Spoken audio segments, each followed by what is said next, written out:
I have started the meeting. Okie dokie.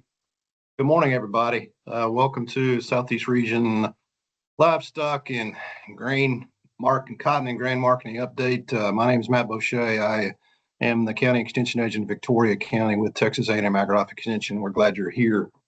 We like to try and give a monthly update to folks of what's going on in the world of marketing, livestock, etc. I'd like to thank our sponsors, the Cotton Board, Texas Grain Producers, Texas Corn Producers Board, for bringing this to us, and we greatly appreciate that. I've been doing it a long time. We're going to kick it right off with Dr. Mark Welch. He's an extension economist with us, and he's going to talk about the grain. So, Mark, if you want to take it away, get started. All right. Thank you, Matt. Good to be with you all this morning. And let me see if I can hit the right button to share my screen. And let's go here. Slideshow from the current slide. Yeah, I had some significant adjustments to the fundamental outlook for grains coming out of the reports last week from USDA. And so again, as all these factors kind of shape together, wrapping up kind of how the old crop prices, which is the primary adjustment we saw in the WASDE. And very, very soon, we'll look at the implications that has for the 2025 grain crops. But again, just highlighting, I think, those issues that are going to be really important for us, on the supply side. Obviously, the margins look like they'll still be very, very tight based on where prices are right now, and maybe a little relief on the input cost side, but not significant. So farmers, trying to figure out what to do, what enterprises are going to work, certainly in weather. Of course, the major factor in all that, whatever those decisions are. But then on the use side, I'm not real optimistic about growth on domestic use, and we'll point that out here in just a second, kind of why I think things that are indicating that way, as well as some real concerns on the trade side. Here's what USDA did in the January WASDE. Few numbers there going back to the 23 corn crop, what we thought as recently as December, in terms of corn supplies for this old crop year, for the 2024 crop. And then in January, the revisions downward. And what USDA did, they actually increased harvested acres just a little bit, but took almost 4 bushels off of the yield. Combination of more complete harvest data. And then the grain stocks report came out also for December 1st. And so when you kind of put all these numbers together, the corn just wasn't there. And so they lowered the yield. And at 179, it's not 183, but it's still an all-time record high. So it's still a really strong corn crop. But our supply coming out of the 24 crop is down almost 300 million bushels. And that's a significant drop on the supply side, which tightens up the stocks to use ratio, which we always talk about down at the bottom, that days of use on hand at the end of the marketing year, going from about a 42-day supply down to 37. That's a significant tightening up. My concern, however, is that tightening is happening on the supply side with that dip in production. Look what happened to our use numbers. Domestic use went down, exports went down. And so my concern going into 2025 is that without a growth in the underlying demand categories, we can make up that 300 million bushels that USDA cut out of that pile of grain.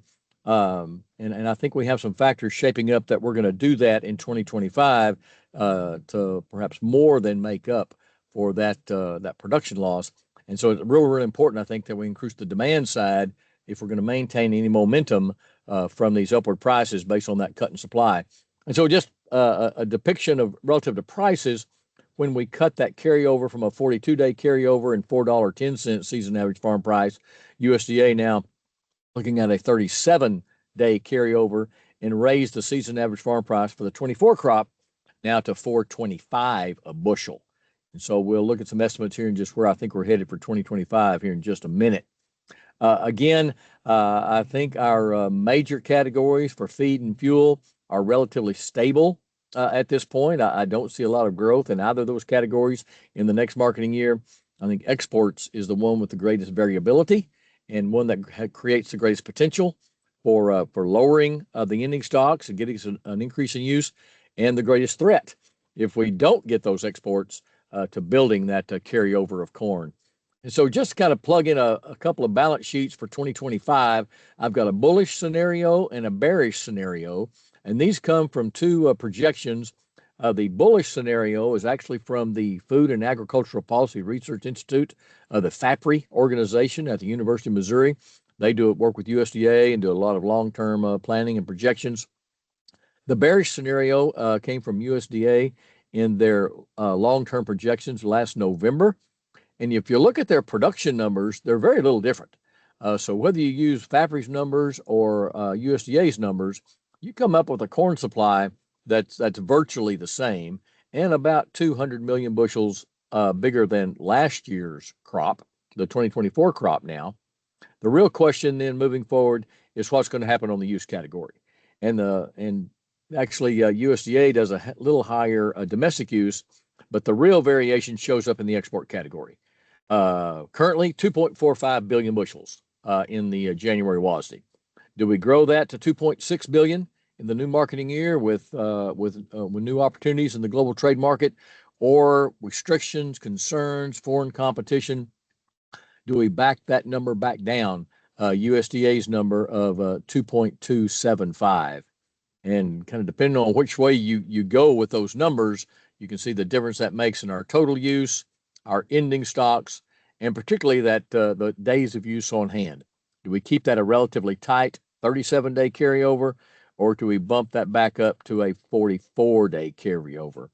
And just estimating the price impact of kind of which way we fall on that, we could be looking at corn futures $4.75 to $5, or we could be looking at that $4.40 to $4.20 kind of range. And so I think that key category is very, very important. And globally, corn supplies are relatively tight. This is the days of use on hand. Again, the stocks to use ratio. The last several years, the U.S. has been climbing. Outside the U.S., all foreign corn production has been falling. But if the U.S. is rising and the world is falling, the U.S. dominates the world corn market such that it holds that world carryover steady. We're big enough to compensate for the rest of the world, given the growth that we've seen in our carryover to use ratios the last several years. However, when the U.S. falls back and continuing tightness outside the U.S., that starts to drop that world number. So the global corn situation is relatively tight, which means prices, I think, will be very sensitive to any either changes in demand or to a significant production problem or increase anywhere in the world. And certainly when we look at the concerns around trade, what will the new administration bring in terms of trade policy? We hear lots of threats against our biggest trading partners when it comes to grains, with China and Mexico in particular. China, the number one customer for soybeans and sorghum. Mexico, number one for wheat, for corn, for rice. Number three for soybeans. So certainly these markets certainly be under the bullseye of protection to perhaps trade and tariff negotiations as we move forward. The indicators at this point would point to more corn acres.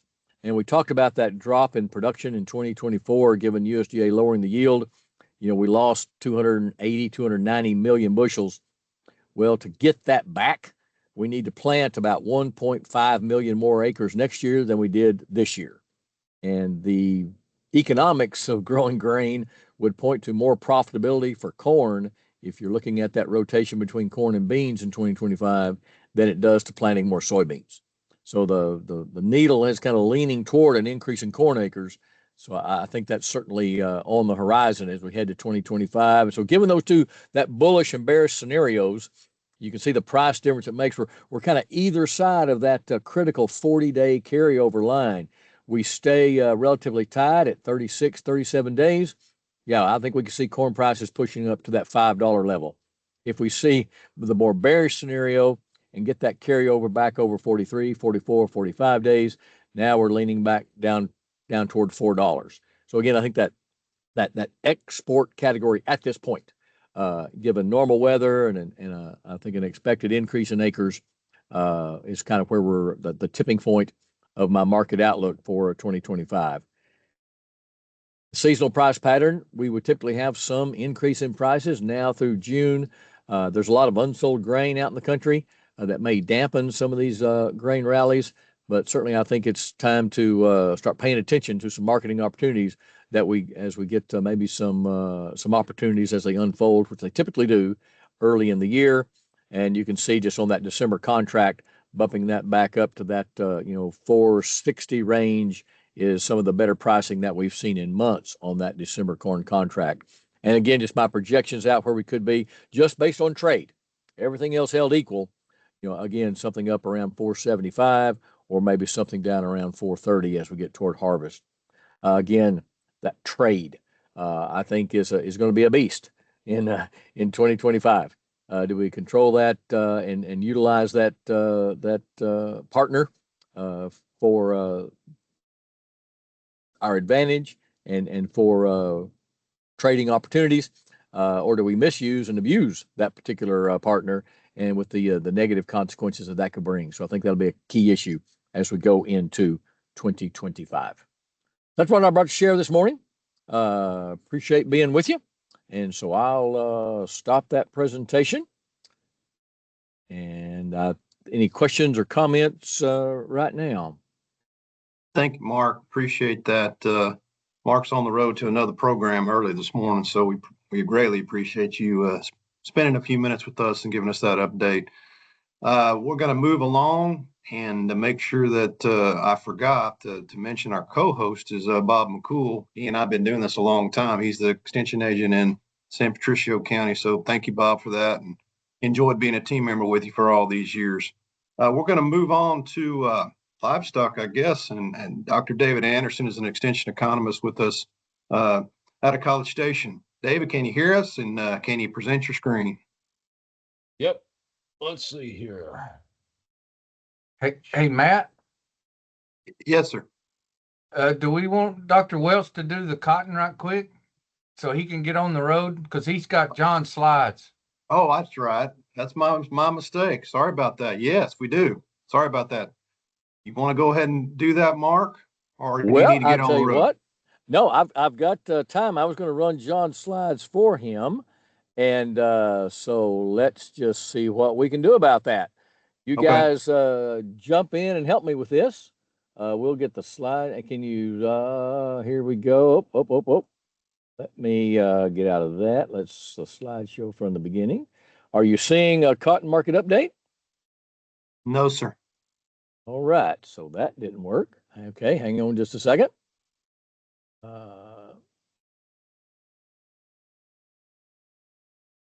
Yeah, it kind of acts like it's the first time I've ever done this. And now my screen has frozen up from the beginning. Seeing that now? No, sir. All right, well, we'll get out of that then. Let's try to get back to our meeting. Okay, there you guys are. I'm going to share that window and that slide. And how are we doing now? Yes, all right. Sir. Just started from the beginning. There you go. All right, very good. Well, take note of who this is from. I'm going to kind of struggle along, and you guys jump in if you've heard John's comments. That's not a pretty picture.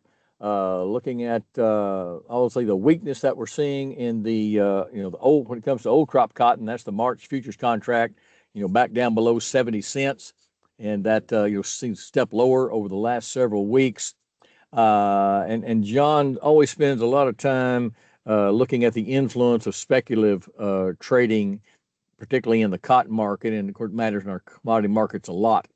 When you see those spec traders, which are the hedge funds, that green area, when that number's negative, that means they're betting on lower prices, and they've certainly been piling on that side of a market outlook for the last several months, and you can see that spike down just the last couple of weeks down here on the far right-hand side of that chart.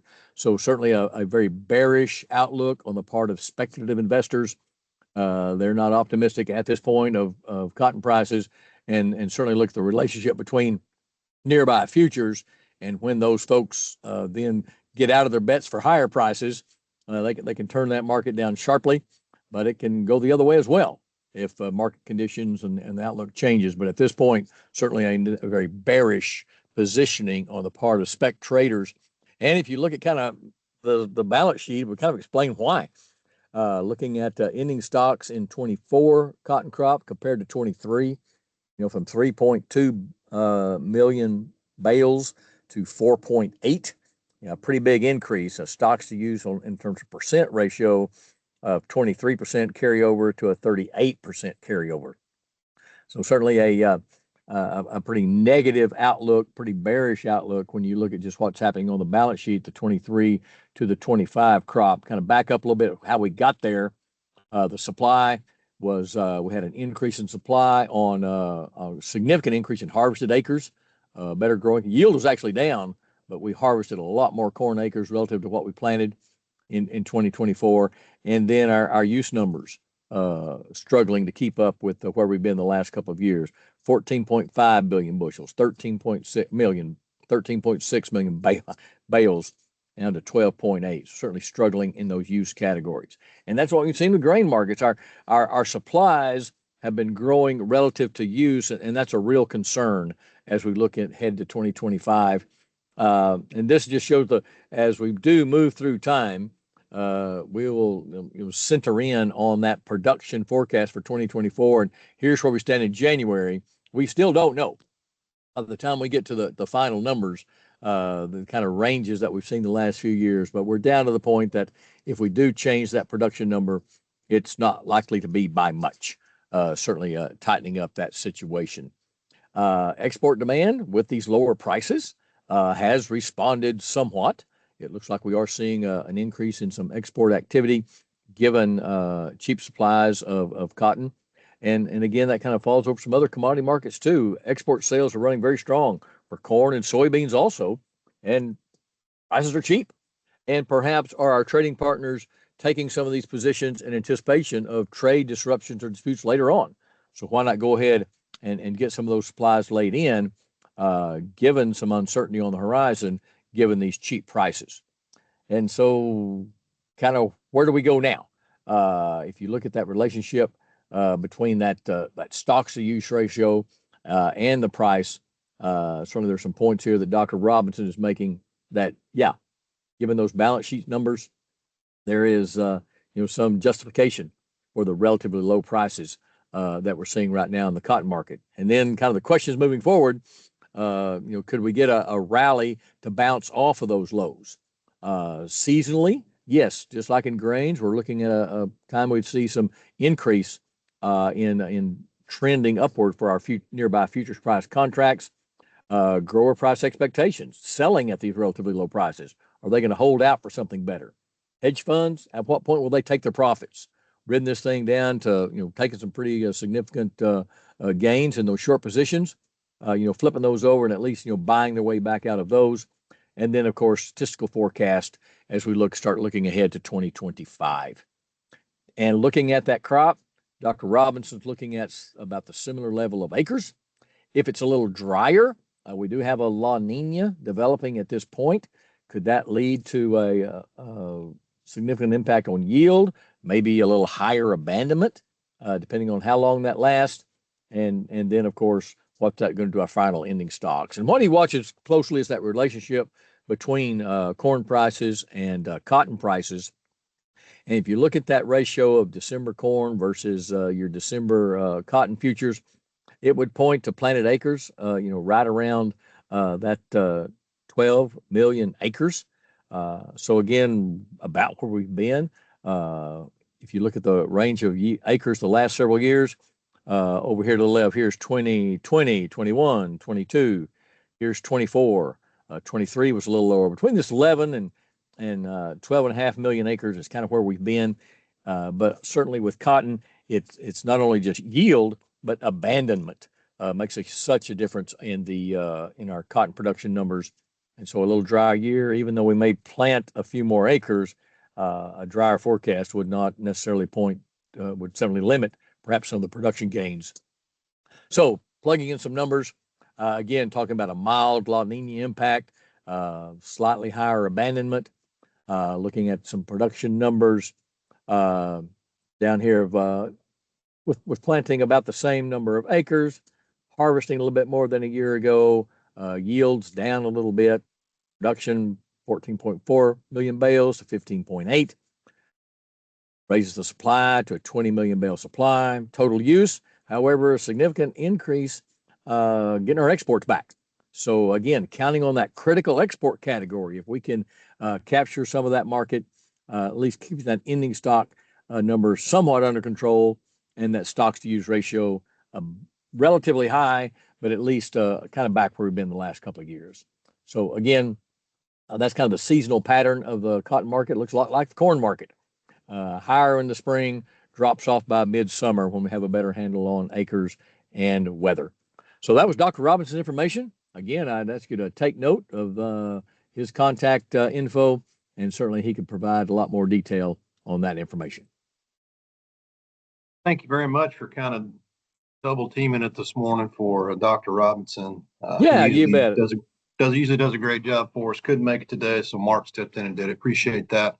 We'll move now, David, to you with a little bit of livestock stuff. Tell us what we know and what we don't know.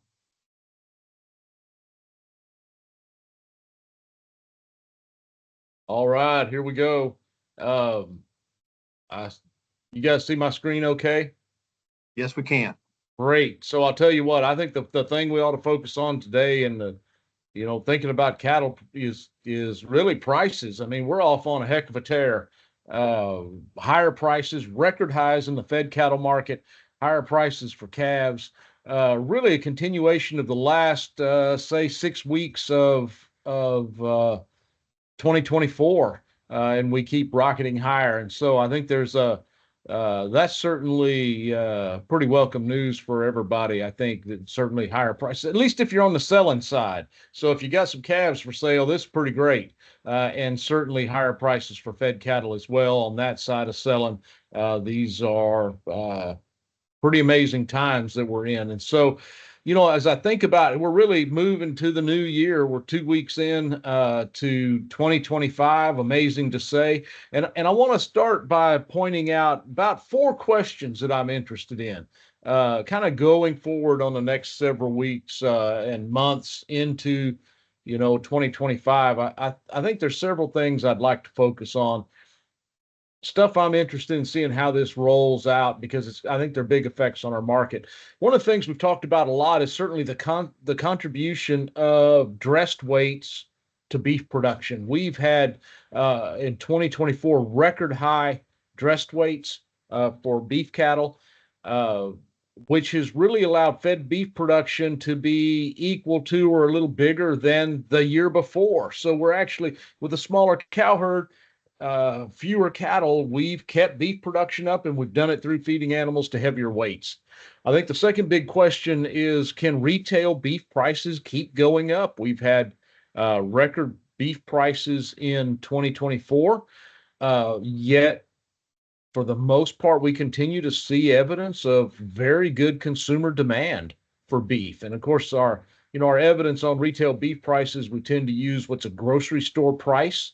And so there's some nuances in that data, but the idea, can retail prices keep going up and allow for some continued higher cattle prices, or do we see some margins get squeezed at the kind of what we think about the grocery store meat case? And so I think that's an interesting idea as well. That's certainly what we want to see is retail prices remaining strong, because it really is an indicator that we continue to have demand for beef. The consumers continue to buy. Certainly Mexican cattle imports with screwworms are I think a pretty interesting factor in the cattle market, particularly our feeder cattle and calf markets over the next few weeks. So I'll show some data on that. And then of course, rebuilding herds. And I'm not going to show any data on that, but I think, we get to the end of January when the cattle inventory report comes out.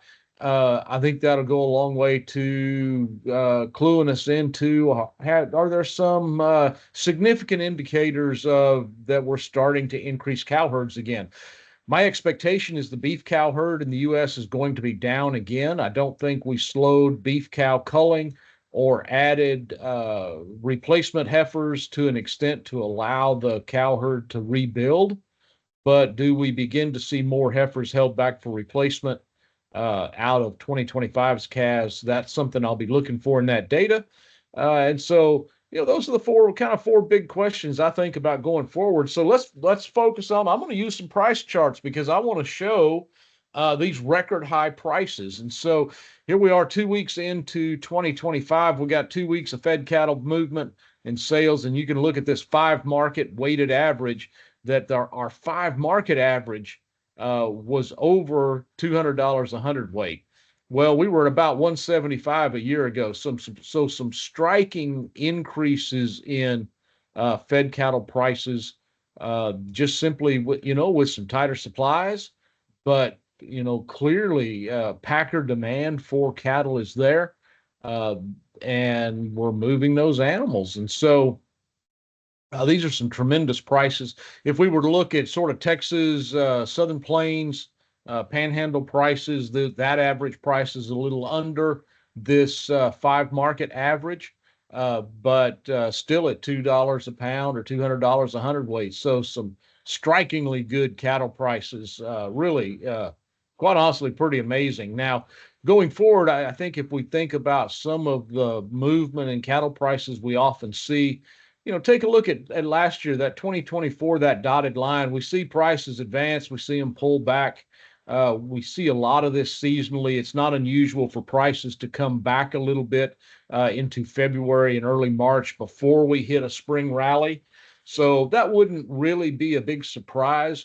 Although, if we look at, as we discuss weights in a little bit, weights may have something to do with that, that as it affects beef production. But again, amazingly high prices and a heck of a run for fed cattle prices. If we cut back to some of the calves, 400 to 500 pound steers, we see the end of 24, this really a heck of a run in prices. And we've started out at about that level so far this year. Really some tremendously high calf prices. Again, these are steer prices, kind of a Southern Plains kind of steer price, but higher prices.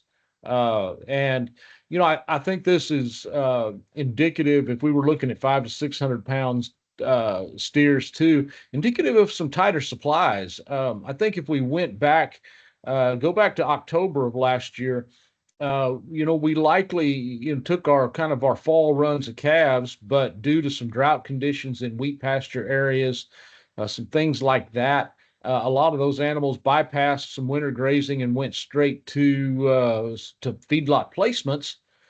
But then kind of following that fall run of calves, we got rains in some wheat pasture areas. We started seeing a lot of growth in terms of some ability to graze animals over the winter. And lo and behold, a bunch of demand for calves materialized, but a lot of calves are already gone.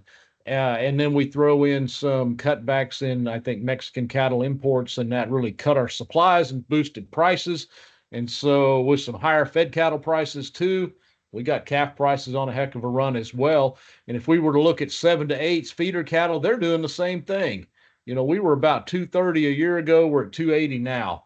Again, record high calf prices, record high feeder cattle prices, and some tremendous movement in prices. I would extend that also to the cull cow market. I'm using here, rather than some auction prices, some what I'm going to call, this is the national direct data, direct sales of cull cows that fit in this kind of cutter cow quality grade. What we should take away from this is, look at the level of prices. We're starting out a lot better than we were last year. But look at that seasonal pattern. I think most of us would recognize that cull cow prices tend to build through mid-year and then decline. We're off to the races on that same pattern. And again, with fewer beef cows, fewer cows to cull, that really cuts into our lean beef availability for ground beef production. and everybody still likes a good hamburger. And so we've got higher prices across the board and we should, I think, expect higher prices in the cull cow market. Again, following that seasonal pattern, there's not much of a reason to deviate from that at this point in terms of projecting prices, but at a level that's higher than last year. So again, higher prices across the board, no matter what category of animals we're looking at. Now, I wanted to mention weights, and I just kept this chart rather than we don't quite have, there's about a 2 week lag in that data. So I don't have steer dressed weights for the first week of the year yet. That actually comes out on Thursdays, if I remember right, in the afternoon. So, but I think if we look at all year, it certainly highlights those weights, highlights what we ended up with here at the end of 2024. Some very large weights, a little bit of decline to see kind of seasonally as we would normally see, but we're jumping into year with heavier weights that contributed to a lot of beef production. And so where weights end up this year, I think is pretty important for beef production and also driving prices. I think we would be hard pressed to see the same year over year increase in weights. I might argue that weights will pull back a little bit, especially later in the year as cattle numbers on feed contract. Yet the demand for the cattle are there for packers that we could see. I think there's a sound argument for pulling animals through the system quicker, which means fewer days on feed and lighter weights, even though the counterbalance to that is we really need the beef and we'd like them fed to heavier weights. And so, we're going to have this kind of teeter-totter effect, as to which one of those wins out. It doesn't mean that the long-term trend for heavier weights isn't still with us. It's just that, boy, it'd be hard to see weights, that kind of growth in weights for another year. I think if you looked at, some of you are probably familiar with Southern Ag Today. Our article in there on livestock markets on Tuesday of this week, so yesterday, January 14th, was kind of a long-term historical perspective on dressed weights and how they have increased over the last 50 years, and some year-to-year variation in those weights. And so I think that'll put these weights in context. But where if we go for weights is really going to affect where we go for beef production and then prices. So, I think that's another one of those big questions that I think is really interesting in the cattle market. I want to say something about screwworms again. If we look at our data for feeder cattle imported from Mexico, you see down there at the right hand of this screen, as you look at it, you can clearly see in our data that our feeder cattle imports dropped to zero and held there. And so that's where we are with zero imports. If you look seasonally, we might have expected 35,000 head a week over the last 6 weeks that have not come from Mexico that would have been here. So again, I think that's a significant cut in the supplies of feeder cattle and stocker cattle. And that's part of that increase in those calf prices. The expectation is that the border will open to those cattle in coming weeks. And so I think that puts us in some perspective of where we've been. If we think about this, screwworms have certainly decreased the number of calves.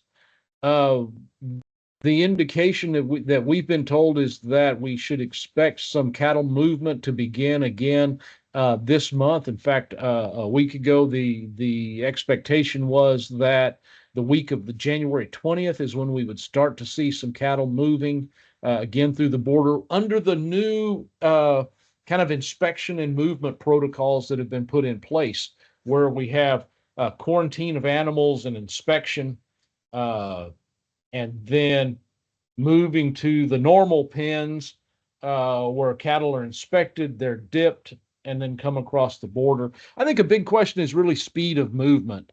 How fast do those animals come through? Is there a big slug of cattle waiting to come through? I think that's the part we don't know the answer to, but I think it would be likely to expect some slower movement of animals as this process sort of plays out. So, I think that's one of the interesting things for near-term prices. And if we think about prices too, this has likely changed a little bit of seasonality of prices in that we lost a bunch of supplies late in 24, early in 2025, and then those cattle come through, and we change our sort of supply, which may change sort of our expected seasonality of prices a little bit. I think that's an important consideration. But I think this is the last thing that I'll mention here that I think that I'm looking forward to thinking about and seeing in cattle market and some of the data. I think I'd leave you with that's my last slide. So I'll see if I can end this show here. Maybe. Yes, you did. Yep. Okay. So, again, I would point out that cattle inventory report that's going to come out at the end of the month. That's going to give us a really good update on our cattle inventory, how many beef cows we got. And I think that's something I'm really looking forward to at the end of the month. Very good, David. Tons of good info. I mean, the cattle market is crazy to say the least. Amazing. And I remember when we did this 6-8 months ago, you said the trend is higher in 25, and I think we're seeing that already. So, yeah, wow, and, how high can it go? Yeah, my expectation is that prices this year will be higher than last year. And it doesn't mean we're not going to have some volatility along the way as we normally do, but tighter supplies and good beef demand is a recipe for higher prices. Yes, sir. Thank you very much, Dave. We appreciate it all the time. We're going to move on now. We're going to go back to cotton and go to Christy Short. And Christy is a marketing manager with the Cotton Board. And Christy, can you hear me? And can you share your screen? I can. Hopefully you guys can hear me. Yes, I can. Perfect. Let me get my presentation pulled up. Just a minute. Sometimes Teams always takes a long time to pull up my presentation. Okay. Can you see that? I see it. Yep, I see it. Perfect. Well, good morning. Thank you guys for having me on again for the first quarter up on the marketing call. I always enjoy getting to present to you guys. So just kind of as a reminder who we are at the Cotton Research and Promotion Program. We are the checkoff program for our cotton producers in the United States. The Cotton Board collects your assessment dollars to fund the research and promotion through Cotton Incorporated. They are the entity that actually carries out that program, conducts the research, and then promotes cotton to the consumers and to the industry. At the Cotton Board, I know I shared this with you guys on our call in the fall. We had elected our new officers at our annual board meeting in August of 2024.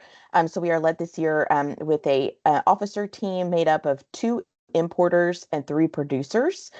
So cotton producers pay into the Cotton Research and Promotion Program, as well as importers and users of cotton products. So Akiko Inui, who works in sustainability for Ralph Lauren, represents our importer segment and is the chairwoman for this year at the Cotton Board. We're really excited for her leadership.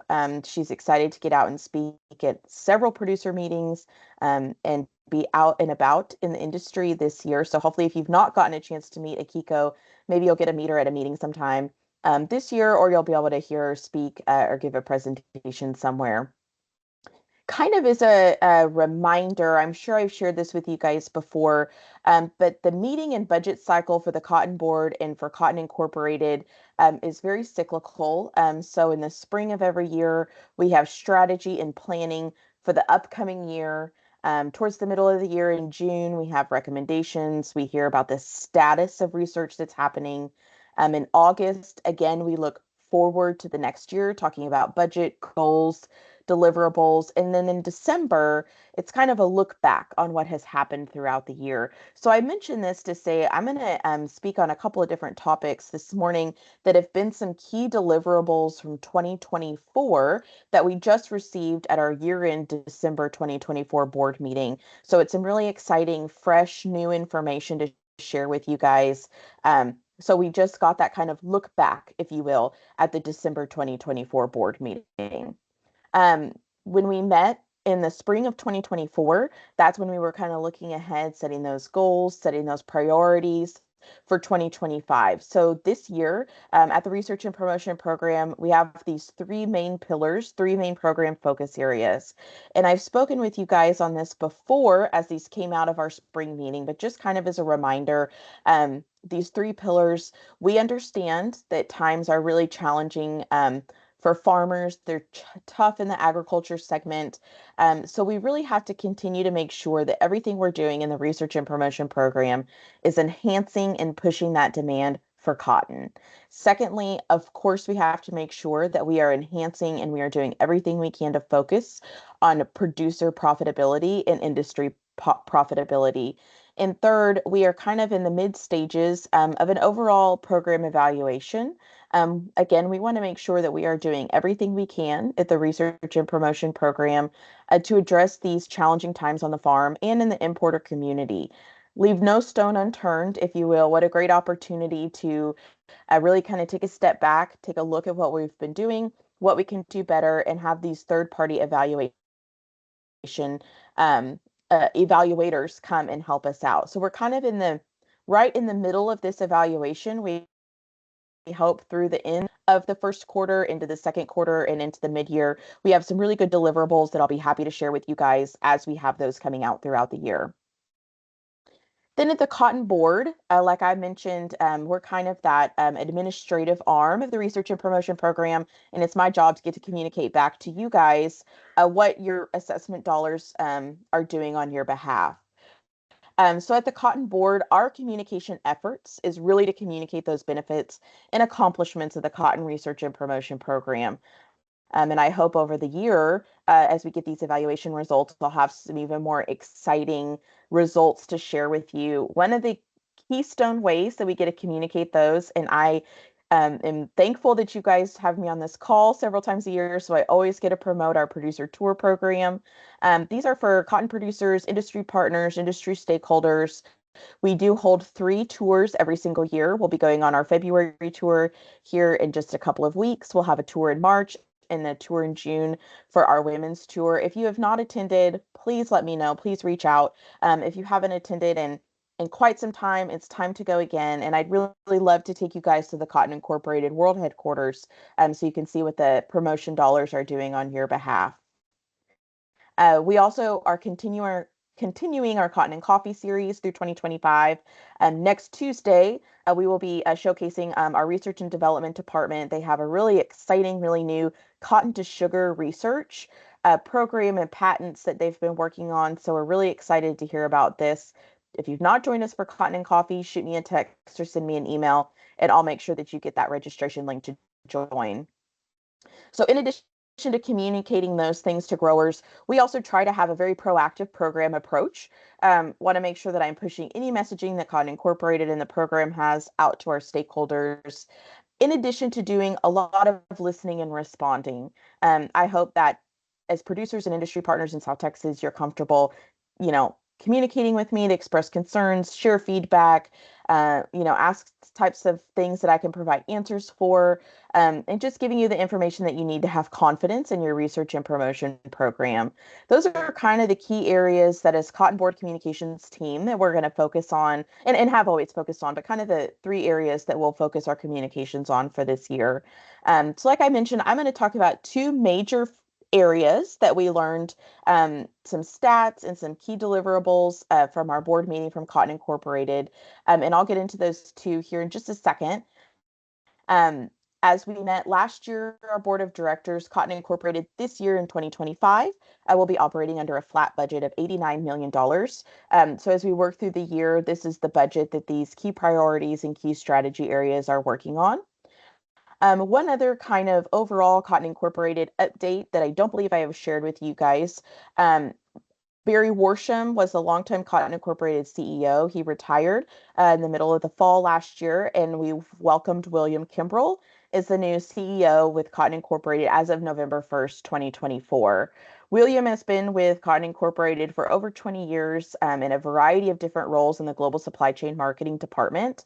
He has worked over the last couple of years in a chief operating officer role with Barry Worsham, kind of preparing for this transition in leadership. So we are very excited excited to have William officially at the helm of Cotton Incorporated, and have him lead us through the next several years. So one of those first update departments that I kind of want to talk to you about is how Cotton Incorporated is doing a lot of strategic marketing to help increase that cotton demand. And I'm going to talk about it in two different buckets. One is through our global supply chain marketing, and one is through our consumer marketing. So at global supply chain marketing, their mission is really to meet with those brands and retailers, those supply chain decision makers, to use cotton in their products. And so these meetings happen all throughout the year with hundreds and hundreds of mills and manufacturers, brands and retailers all over the country. And they do these to meet with those decision makers to help increase the use of cotton in their products. Ultimately, of course, that's going to help expand consumers' demand, the consumer's preference for cotton. So this is really kind of the best way that we can start meeting with those decision makers to help put more cotton in their products. Here is just, a quick slideshow of some of these brands and retailers, mills and manufacturers that they meet with. Obviously, this is not an exhaustive list, but just so you kind of know what I mean when I say that they're meeting with those decision makers. So the second part of that strategic demand for cotton is really reaching the consumer, and getting them to really prefer and to use cotton. And this goes through our consumer marketing department. And their goal here is really to position cotton as the fiber of choice among consumers and among the trade. So they have a very specific target audience that they're working towards, those key purchasers in homes, key purchasers and families. They use a variety of ways. One area that I want to showcase here is these brand partnerships. So these are really dynamic and diverse programs that help stimulate point of sale demand.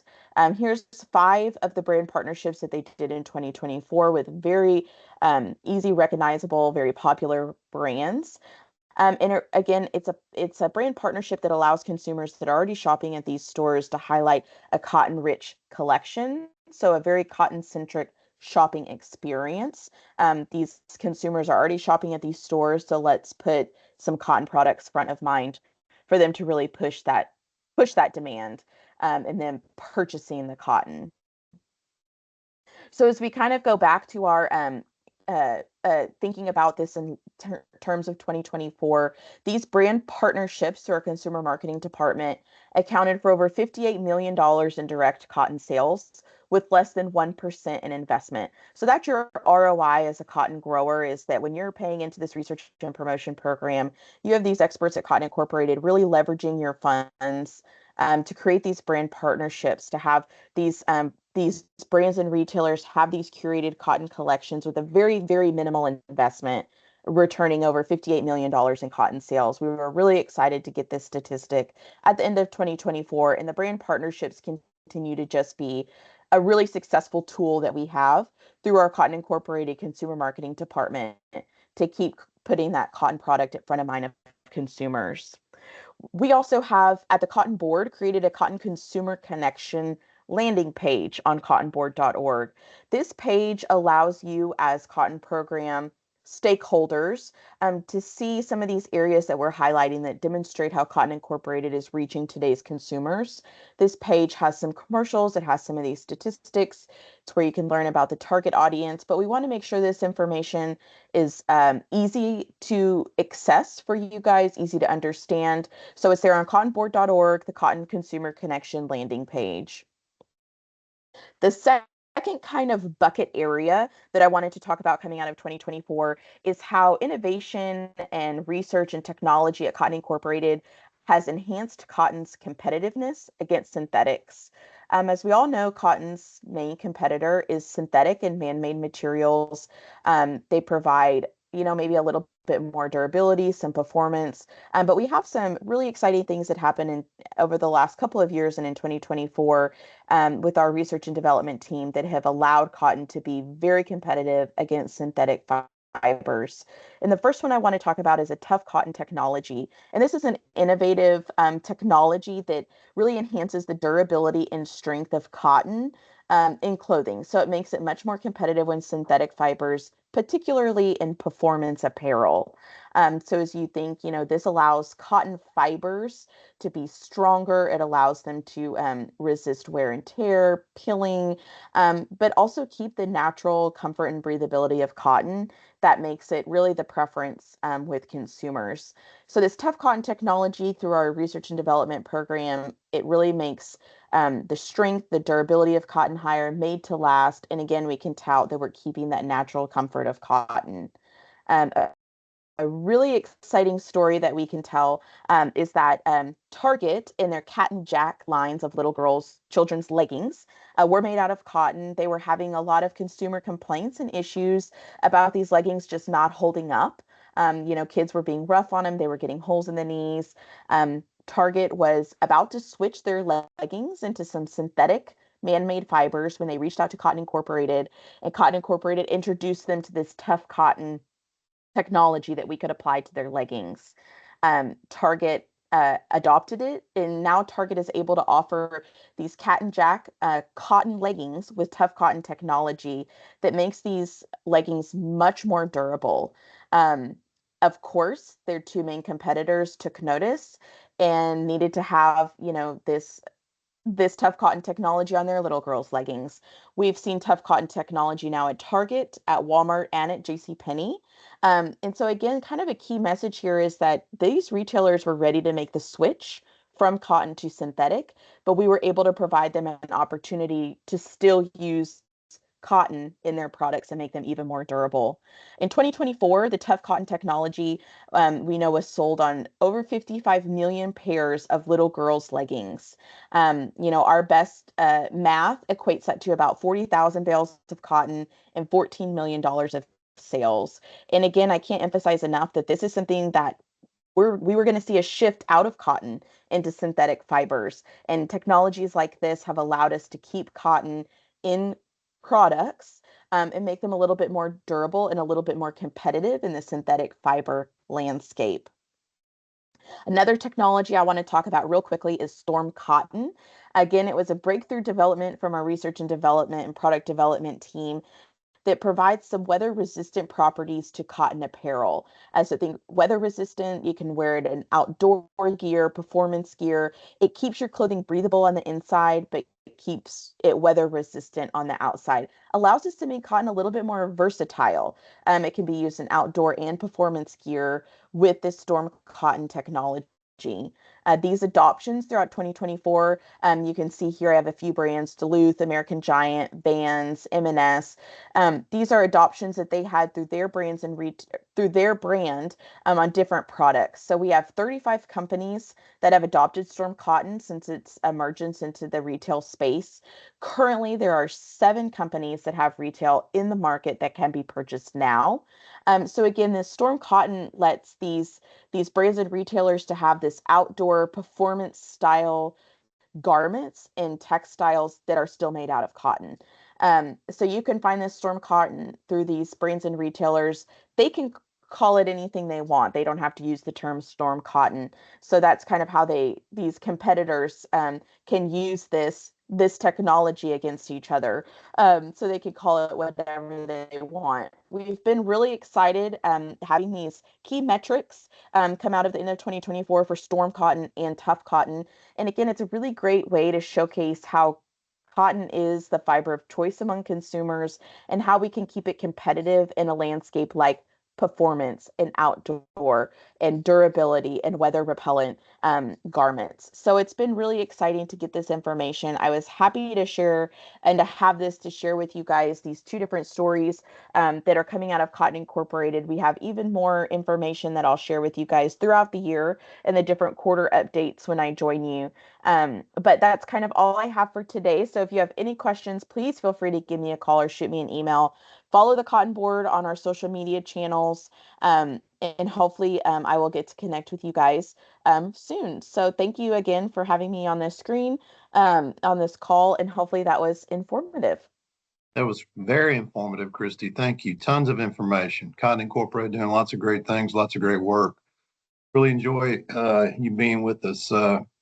Bob, you have anything? That finishes us up for for today, Yeah, folks. Appreciate you being on. Go ahead. Just thank everybody. Excuse me. Thank everybody for being on this morning. And Christy, always a pleasure to have you on early in the morning. A lot of good information, and that transpires through this little update every month. So it's a testament to all that's involved. So again, thank you, Matt, for hosting this morning, and Yes, sir. good luck going down the road. Yes, sir. We'll see you down the road. Thanks, everybody. Thanks. Bye-bye, David. Thank y'all very much. Thank you, Christy.